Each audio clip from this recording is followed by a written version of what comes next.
L'année touche presque à sa fin. Mais voici une question sérieuse. Votre argent a-t-il réellement travaillé pour vous cette année? La plupart des gens se lancent directement dans leurs objectifs du nouvel an sans jamais analyser les résultats de l'année précédente. Et c'est exactement pour cette raison qu'ils restent bloqués financièrement. Dans cette vidéo, je vais vous montrer 7 étapes pour passer en revue toute votre année financière, étape par étape, afin qu'à la fin, vous sachiez clairement si vous avez bien géré votre argent ou ce qui doit changer l'année prochaine. Et croyez-moi, la dernière étape est celle que la majorité des gens ignorent complètement. Mais avant cela, laissez-moi vous expliquer pourquoi vous devez absolument réviser vos finances. Avant de regarder les chiffres, laissez-moi vous poser une question. Si une entreprise ne faisait jamais le bilan de ses performances en fin d'année, lui feriez-vous confiance pour se développer? Exactement. Vos finances personnelles fonctionnent de la même manière. Si vous ne révisez pas votre argent, vous répétez les mêmes erreurs, chaque année. Commençons maintenant par la base de tout, vos revenus. Et cette partie pourrait vous surprendre. Étape 1. Passez en revue vos revenus totaux. Commencez par noter toutes vos sources de revenus cette année. Par exemple, salaire, activité secondaire, revenus d'entreprise, tout autre argent perçu. Puis posez-vous une question simple. Mes revenus ont-ils augmenté, diminué ou sont-ils restés identiques par rapport à l'année dernière? Voici le point important. Bien gérer ses finances ne signifie pas toujours gagner plus. Si vos revenus sont restés les mêmes, mais que vous les avez mieux gérés, c'est déjà un progrès. Mais les revenus seuls ne racontent pas toute l'histoire, car ce qui compte vraiment, c'est où l'argent est allé. Et c'est là que beaucoup de gens se trompent. Étape 2. Analysez vos habitudes de dépenses. Parlons maintenant des dépenses. Répartissez vos dépenses en 3 catégories. Besoins, loyer, nourriture, transport. Envie, divertissement, shopping, style de vie. Amélioration, nouveau téléphone, gadgets, abonnement. Soyez honnête avec vous-même. Avez-vous dépensé de manière intentionnelle ou émotionnelle? Si vous ne savez pas où est passé l'essentiel de votre argent, c'est déjà un signe que vous devez mieux suivre vos dépenses. Mais les dépenses ne représentent que la moitié de l'histoire, car même quelqu'un qui dépense beaucoup peut bien s'en sortir, s'il épargne. Voyons cela maintenant. Étape 3. Vérifiez votre épargne et votre fonds d'urgence. Posez-vous la question suivante. Ai-je épargné régulièrement cette année? Peu importe le montant. Épargner un peu vaut toujours mieux que ne rien épargner. Vérifiez les points suivants. Avez-vous un fonds d'urgence? Avez-vous une épargne à court terme? Ou n'épargnez-vous que lorsqu'il restait de l'argent? Si vous avez épargné, même modestement, cela signifie que vous avez fait preuve de discipline.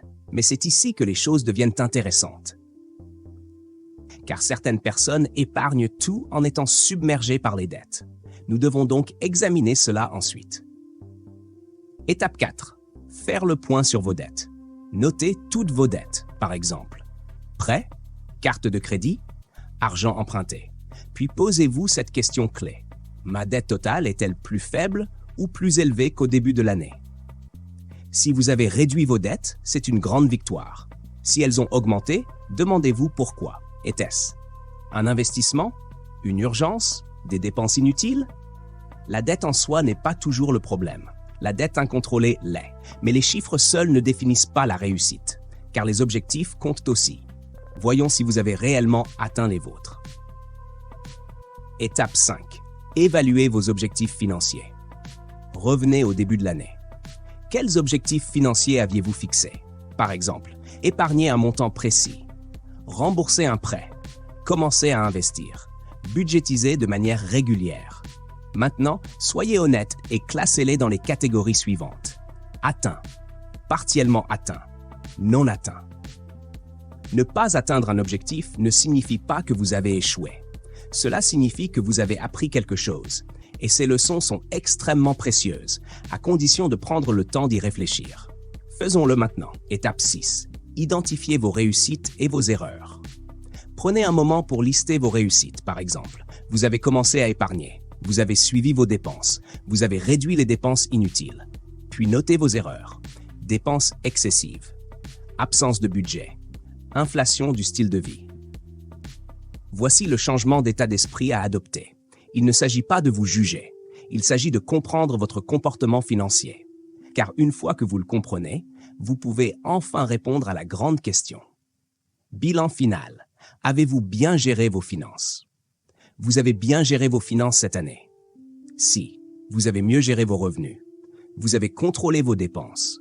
Vous avez épargné, même un peu. Vous avez réduit vos dettes ou évité les mauvaises dettes. Vous avez tiré des leçons de vos erreurs. La réussite financière n'est pas la perfection. C'est le progrès. Et la plus grande erreur que font les gens, c'est de s'arrêter ici. Alors, laissez-moi vous montrer comment utiliser ce bilan pour réussir l'année prochaine. Mais avant d'aller plus loin, merci de liker la vidéo si elle vous a été utile. Comment utiliser ce bilan pour l'année prochaine? Prenez tout ce que vous avez appris et corrigez une fuite d'argent majeure. Fixez des objectifs financiers réalistes. Automatisez l'épargne si possible. Planifiez avant le début de janvier. Votre nouvelle année ne commence pas en janvier. Elle commence avec de la clarté, maintenant. Dites-nous en commentaire, quelle est une leçon financière que vous avez apprise cette année? Si cette vidéo vous a aidé à réfléchir, mettez un like et abonnez-vous si vous voulez plus de contenu pratique sur l'argent et les finances.